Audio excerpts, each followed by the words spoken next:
سير على الله. كنت كنقرا واحد الكتاب سميتو هيا تفاءلوا، ولفت الانتباه ديالي واحد الجملة اللي هي: كل واحد منا هو حصيلة الأشخاص الخمسة الذين يقضي معهم جل وقته.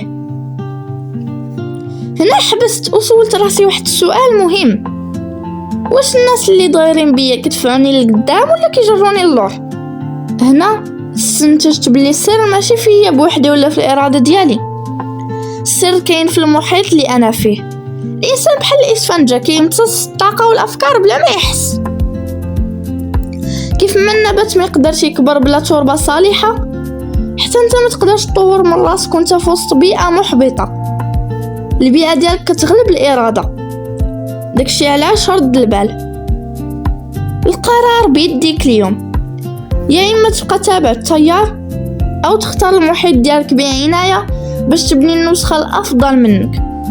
فكر فيها مزيان. إلا وصلتي لهذه المرحلة من الفيديو متنساش تكتب لي في التعليقات كلمة محيط.